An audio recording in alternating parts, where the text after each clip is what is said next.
శ్రీమాత్రే నమః. శ్రీ గురుభ్యో నమః.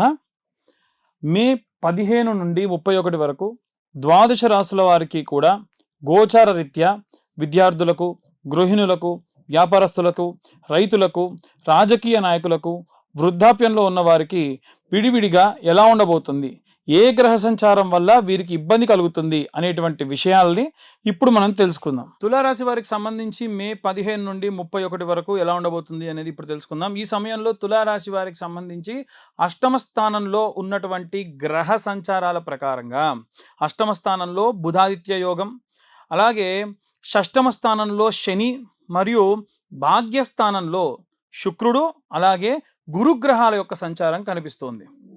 ఇప్పుడు గురు శుక్రుల యొక్క కలయిక, అష్టమ స్థానంలో బుధాదిత్య యోగము, ఈ యొక్క షష్టమ స్థానంలో ఉన్న శనిగ్రహ సంచారం వల్ల విద్యార్థి దశలో ఉన్నటువంటి వారికి చదువుపై ఆసక్తి పెరుగుతుంది. ముఖ్యంగా ఉన్నత విద్య కోసం విదేశీ ప్రయత్నాలు చేసేటువంటి వారి యొక్క భాగ్యస్థానంలో గురు శుక్రుల యొక్క కలయిక మంచి అవకాశాలు లభిస్తుంది. అయితే అష్టమంలో ఉన్నటువంటి రవి వల్ల పరీక్షా సమయంలో అనవసరమైనటువంటి ఆందోళన కలిగే అవకాశం ఉంది.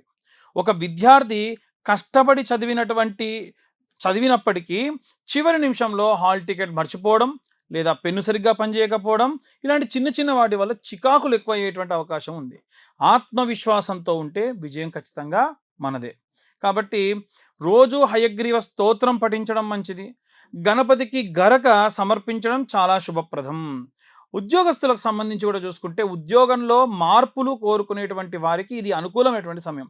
మీ పనితీరుపై అధికారుల నుండి ప్రశంసలు లభిస్తాయి. అయితే షష్టమ స్థానంలో ఉన్నటువంటి శనిగ్రహ సంచారం వలన మీకు కాస్త భారం హెచ్చుగా పెరిగే అవకాశం ఉంటుంది. సహోద్యోగుల నుండి పోటీ ఎదురవుతుంది. ఆఫీసులో మీరు చేసిన ప్రాజెక్టుకు మంచి పేరు వస్తుంది. దాని క్రెడిట్ తీసుకోవడానికి వేరొకరు ప్రయత్నిస్తారు. మీరు కూడా క్రెడిట్ గురించి ఎక్కువ ఆలోచించరు. మీ ఓర్పు మిమ్మల్ని గెలిపిస్తుంది. అలాగే శనివారం రోజున వెంకటేశ్వర స్వామి యొక్క దర్శనం చాలా చాలా మంచిది. లేదా పేదలకు ఆ రోజున అన్నదానం చేయడం కూడా మంచిది. వైవాహిక జీవితంలో భార్యాభర్తల మధ్య అన్యోన్యత పెరుగుతుంది. కుటుంబంలో కలిసి దూర ప్రాంతాలు లేదా పుణ్యక్షేత్ర దర్శనాలు చేసే అవకాశం ఉంది. జీవిత భాగస్వామి పేరు మీద చేసేటువంటి పెట్టుబడులు ఖచ్చితంగా ఈ తులారాశి వారికి ఇప్పుడే కాదండి అన్నిసార్లు లాభిస్తాయి. చిన్నపాటి విషయాలకై గతంలో వచ్చినటువంటి గొడవలు సర్దుమణిగి ఇద్దరూ కలిసి కొత్త ఇంటి వస్తువులు కొనుగోలు చేయడం లాంటి విహారయాత్రకు ప్లాన్ చేయడం లాంటివి జరుగుతాయి. అలాగే శుక్రవారం రోజున లలితా సహస్రనామ పారాయణం చేయడం, లేదా నిత్యము కూడా భార్యాభర్త ఇద్దరూ కూడా కలిసి ఏదైనా సరే లక్ష్మీనారాయణుల యొక్క పఠనం చేయడం, పాయసం లాంటిది నివేదన చేయడం చాలా మంచిది.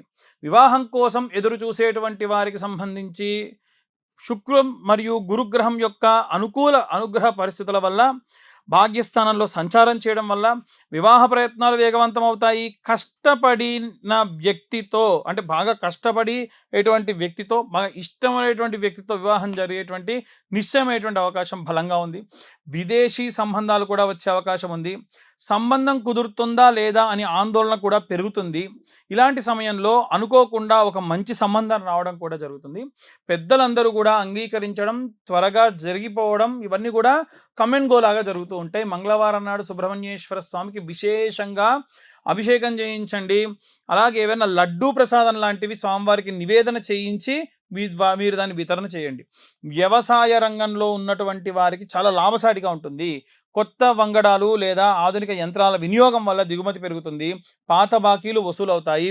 వర్షాభావం లేదా నీటి ఎద్దడి వల్ల భయపడుతున్నటువంటి రైతులకు ఊహించని విధంగా ప్రభుత్వ సహాయం అదనంగా లేదా బోరు బావుల నుండి నీరు పడడం వంటి సానుకూల పరిస్థితులు నెలకొంటాయి. భూదేవిని ప్రార్థించండి, భూసూక్తాన్ని చేయించండి. ఇంతకుముందు కూడా చాలాసార్లు చెప్పాను. ఆంజనేయ స్వామిని పూజించడం వల్ల కూడా మేలు కలుగుతుంది. గృహిణులకు సంబంధించి ఇంట్లో శుభకార్యాల పట్ల ఆసక్తి చూపుతారు. బంధుమిత్రుల రాకతో ఇంటి సందడిగా ఉంటుంది. ఆరోగ్యం విషయంలో ముఖ్యంగా కంటి లేదా ఉదర సమస్యలు కొంచెం జాగ్రత్తగా ఉండాలి. పిల్లల చదువు లేదా పెళ్లి విషయంలో ఒక శుభవార్త వినడం వల్ల మనశ్శాంతి కలుగుతుంది. ఇంటి అలంకరణ కోసం కొంత ఖర్చు చేసే అవకాశం ఉంది. ప్రతి నిత్యము కూడా సాయంత్రం వేళ ఇంట్లో దీపారాధన చేయడం, మహాలక్ష్మి అష్టకం పఠించడం చాలా చాలా మంచిది. రాజకీయ నాయకులకు సంబంధించి మీరు ఉన్నటువంటి వాక్చాతుర్యంతో ప్రజలను ఆకట్టుకుంటారు. పార్టీ ప్రాధాన్యత పెరుగుతుంది. ప్రత్యర్థుల ఎత్తుగడలకు చిత్తు చేసేటువంటి విధంగా మీరు తిరుగు మళ్ళీ మీ ప్రత్యర్థులపై మీరు అడుగులు వేయడం ఉంటుంది. అయితే ప్రసంగాల సమయంలో ఆవేశపడకుండా ఉండడం మంచిది.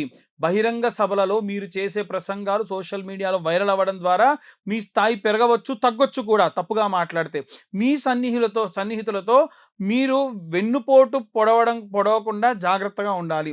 ఆదిత్య హృదయం ప్రతి రాజకీయ నాయకుడికి కూడా చెప్పేది ఏంటంటే, ఆదిత్య హృదయం పఠించడం, చదవడం వల్ల శత్రుంజయం, అలాగే అధికార యోగ్యం కూడా కలుగుతుంది. సినిమా, మాస్ మీడియా రంగాల కళాకారులకు, రచయితలకు మరియు టెక్నీషియన్స్కు అద్భుతమైనటువంటి అవకాశాలు లభిస్తాయి.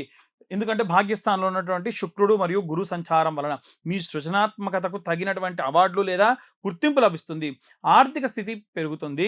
అలాగే చాలా కాలంగా ఎదురు చూస్తున్నటువంటి ఒక పెద్ద సంస్థ నుండి లేదా ఒక పెద్ద ప్రొడక్షన్ ఆఫీస్ నుండి, ఒక పెద్ద బ్యానర్ నుండి ఆఫర్ రావడం కూడా జరుగుతుంది. మీ ప్రతిభను గుర్తించి ఒక ప్రముఖ వ్యక్తి ప్రసంగించడం వంటివి కూడా జరుగుతాయి. సరస్వతీదేవిని పూజించండి. శుక్రవారం రోజున తెలుపు వస్త్రాలు మాత్రమే ధరించే ప్రయత్నం చేయండి. వృద్ధాప్యంలో ఉన్నటువంటి వారికి ఆధ్యాత్మిక యాత్రలు చేస్తారు. మనవరాళ్లతో సంతోషంగా గడుపుతారు. కీళ్ళ నొప్పులు లేదా రక్తపోటు వంటి సమస్యల పట్ల అప్రమత్తంగా ఉండాలి.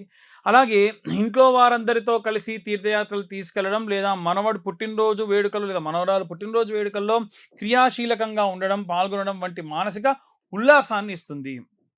వీలైనంత వరకు లక్ష్మీనారాయణుల్ని ఆరాధించండి, విష్ణు సహస్రనామ పారాయణం చేయండి, లేదా గోవిందనామాలు చదవండి. ఆరోగ్యం సిద్ధి కలుగుతుంది. ఇలా ఈ యొక్క రాశి వారికి సంబంధించి విశేషంగా ఉన్నటువంటి ప్రతికూల పరిస్థితులు తొలగాలంటే ఇంకా మనం ఎటువంటి రెమెడీస్ తీసుకోవాలి, ఏ మంత్రం చదవాలనే విషయాన్ని ఇప్పుడు తెలుసుకుందాం. ఇప్పటి వరకు ఈ రాశి వారికి సంబంధించి ఉన్నటువంటి ప్రతికూల పరిస్థితులు, అనుకూల పరిస్థితులు చెప్పుకున్నాం. మరి ఏ రెమెడీస్ చేయాలి, విద్యార్థులు ఏం చేయాలి, గృహిణులు ఏం చేయాలి, ఇలా మనం ఒక్కొక్కల గురించి మాట్లాడదాం. విద్యార్థులు ముఖ్యంగా చేయాల్సిన పని ఏంటంటే, రోజు బ్రహ్మీ ముహూర్తంలో లేండి. వీలైతే మీద దక్షిణామూర్తి స్తోత్రం ఒకరోజు, గణపతి స్తోత్రం ఒకరోజు, లేదా వీలైతే హయగ్రీవుడి యొక్క స్తోత్రం ఇలా 11 సార్లు చదవండి. మీరు ఉదయాన్నే గణపతి దగ్గర గరక తెచ్చి పెట్టుకోండి. బుధవారం కానీ లేకుంటే ఇంకే రోజులో అయినా సరే, ప్రతిరోజు చేసినా మంచిదే. గరక తెచ్చి దానికి కట్టలా కట్టి 11 కట్టలు కట్టి లేదా 21 కట్టలు కట్టి ద్వాదశనామ స్తోత్రం లేదా ఏకాదశ నామ స్తోత్రం ఏదైతే ఉంటుందో ఆ నామాలన్నీ కూడా చెబుతూ స్వామివారి పాదాల దగ్గర పెట్టండి, ఫోటో దగ్గర పెట్టండి. సంకష్టి హోమాలు జరిగినప్పుడు అమ్మగారికో నాన్నగారికో తీసుకెళ్ళి హోమంలో లేకుంటే పూర్ణాహుతిలో వేయమనండి, చాలా మంచిది. ఒకటి. రెండోది, ఉద్యోగస్తులు ఎవరైతే ఉన్నారో ఉద్యోగస్తులు వీలైతే శనగల దండని దత్తాత్రేయ స్వామి దేవాలయంలో కానీ దక్షిణామూర్తి దేవాలయాల్లో ఆయన మెడలో వేయించండి. అది కూడా గురువారం నాడు మంచి గురుబలం పెరుగుతుంది. ఉద్యోగస్తులకు కావాల్సింది అదే. వివాహం కోసం ఎదురు చూస్తున్న వాళ్ళు కూడా ఇదే చేయాలి. వీలైతే మీ అమ్మా నాన్నతో చేయించండి. వివాహం కోసం ఎదురు చూస్తున్న వాళ్ళు గురువారం రోజు ఉదయం 7:20 నానబెట్టిన శనగలతో కూర్చున్నటువంటి శనగల దండని. అలాగే గురుగ్రహానికి సంబంధించి జపం కూడా చేయించుకోండి. ఈ యొక్క ఉద్యోగస్తులు అలాగే వివాహం కోసం చూస్తున్న వాళ్ళు, డైవర్స్ అయ్యి మళ్ళీ కలవాలనుకునే వాళ్ళు కూడా ఈ యొక్క రెమెడీ పాటించవచ్చు. అలాగే ఎవరైతే గృహిణులు ఉంటారో వారు నిత్యము కూడా శ్రీమాత్రే నమః అన్న పారాయణం చేయడము, గడపకు పసుపు పెట్టడం, రోజు స్నానం చేయకుండా ముందు స్లేపం చేయకండి. మీరు స్నానం చేసిన తర్వాతకే ఊడవడం కూడా చేయాలి. స్నానం చేయకుండా చీపురు పడితే కూడా జ్యేష్ఠాదేవికి నచ్చదు. ఏదో రకమైన నష్టము, లాస్ అనేది జరుగుతుంది. సింపుల్ పని కదా. లేవగానే కాలకృత్యాలు తీర్చుకొని స్నానం చేసిన తర్వాతకే ఇల్లు ఊడవండి, లేకుంటే అస్సలు మంచిది కాదు. మళ్ళీ చాలాసార్లు చెప్పాను, ఇప్పుడు చెప్తున్నా. గడప పూజించుకోండి, గడప పసుపు పెట్టుకోండి, దేవుడి దగ్గర దీపారాధన చేయండి. భార్యాభర్తల మధ్యలో గొడవ ఉంటే భర్తతోని ఎంత గొడవ ఉన్నా సరే తీసుకొచ్చి సాయంత్రం సమయంలో దీపారాధన చేయండి. ఆవు నెయ్యితో కానీ, విప్ప నూనెతో కానీ, సంపెంగ నూనెతో కానీ ఎర్రటి ఒత్తులుగా చేసి కుంకుమతో చేసినటువంటి ఎర్రటి ఒత్తులతో దీపారాధన చేస్తే మంచిది. అలాగే వ్యాపారస్తులు బుధవారం రోజు ఆవుకు పచ్చి గడ్డి కనుక నైవేద్యంగా సమర్పించడం, అరటిపళ్ళు పెట్టడం, దాని ఆరోగ్యానికి సంబంధించిన వ్యాక్సిన్ వేయించడం కూడా చేస్తే ఉన్నత వ్యాపారాభివృద్ధి కలుగుతుంది. ఇవే కాకుండా ఇక ఎవరైనా సరే వివాహం కోసం చూస్తున్నటువంటి వాళ్ళు ఉంటే గనక కన్యాపాష్పతం, వరపాష్పతం లాంటి హోమాలు చేయడం జరుగుతుంది. కింద నా నెంబర్ ఉంటుంది, కావాలంటే నెంబర్ కాంటాక్ట్ చేయొచ్చు. ప్రతి నెల 2వ అలాగే ఆఖరి మంగళవారంలో ఈ యొక్క కన్యావర పాష్పత హోమాలు చేస్తున్నాం. వివాహం కాని వారి కోసం ఈ యొక్క రుక్మిణి కళ్యాణం కానివ్వండి, కన్యావర పాశుపతాలు కానివ్వండి చేయించుకుంటే చాలా మంచిది. అవన్నీ కూడా మా ఆధ్వర్యంలో జరుగుతూ ఉంటాయి. ఇవే కాకుండా అవుట్ ఆఫ్ కంట్రీ వెళ్ళాలనుకునే వాళ్ళు కానీ, పొలిటీషియన్స్ కానీ ఆదిత్య హృదయం లేదా అరుణ పారాయణం చేయించడం చాలా మంచిది. రాజశ్యామల అమ్మవారికి సంబంధించినటువంటి యాగం చేయడం కూడా మంచిది. ఈ రాజశ్యామల అమ్మవారి యొక్క హోమానికి సంబంధించి పీతవర్ణం గ్రీన్ కలర్ పంచ కట్టుకొని ఈ హోమాన్ని చేయించాలి. ఇవి కూడా ప్రతీ నెల, అంటే ఒక్క రాజకీయ నాయకులకే కాకుండా ఫారిన్ కంట్రీకి వెళ్ళాలనుకున్న వాళ్ళకి, అధికరణ సిద్ధి రావాలనుకున్న వాళ్ళకి, ప్రమోషన్స్ రావాలనుకున్న వాళ్ళు కూడా ఈ హోమాలలో పాల్గొనవచ్చు. ఇవి కూడా ప్రతీ నెల కూడా ఇవి కండక్ట్ చేసేటువంటి ఆలోచనలో ఉన్నాము. ఇలా మనకు ఉన్నటువంటి ఎన్నో రకాలైనటువంటి దోషభూయిష్టమైన పనులన్నీ కూడా మనం ఈ రెమెడీస్ ద్వారా తొలగించుకోవచ్చు. రైతులకు సంబంధించి, పొలాలకు సంబంధించి ఇబ్బంది పడుతున్న వాళ్ళు చాలామంది ఉన్నారు. సుబ్రహ్మణ్యేశ్వర స్వామికి కానీ, ఆంజనేయ స్వామికి కానీ అభిషేకం చేయించండి. ఆంజనేయ స్వామికి అభిషేకం చేసిన జలాన్ని కొంత తీసుకొని బాటిల్లో పెట్టుకోండి. సుబ్రహ్మణ్యేశ్వర స్వామి అంటే జంటనాగులు, రావి చెట్టు, వేప చెట్టు కింద జంటనాగులు ప్రతిష్ఠించుంటారు కదా, అక్కడ మీరు అభిషేకం చేసి ఆ పాలు నీళ్లు పడ్డ మట్టి ఉంటుంది కదా, ఆ మట్టి తీసుకొని ఆంజనేయ స్వామికి అభిషేకం చేసిన నీళ్లు ఈ మట్టి మీ పొలంలో చల్లుకోండి. నైరుతి మూలలో నిమ్మకాయ కోసి పెట్టండి, గుమ్మడికాయ కొట్టి పెట్టండి. బలి, కుంకుమ, పసుపులు వేయకూడదు, కేవలం కోసి అలా పెట్టాలంతే. దానివల్ల పంటకు ఏవైనా సరే చెడు, దృష్టి, దోషం అన్నీ కూడా పోతాయి. ఒకవేళ మీకు చాలా పెద్దగా ఉందనుకోండి, దాన్ని విడివిడిగా భాగాలు, ఎకరం భాగాలుగా చేసుకొని ప్రతి ఎకరానికి కూడా ఈ నిమ్మకాయ, జస్ట్ ఒక నిమ్మకాయ కోసి పెట్టండి. అది మీరు ఏ వారమైనా చేయొచ్చు, సోమవారం నుండి ఆదివారం వరకు ఎప్పుడైనా చేయొచ్చు. ఈ వారం చేయాలి, ఈ వారం చేయకూడదు అని ఏమీ లేదు, అలా చేయండి.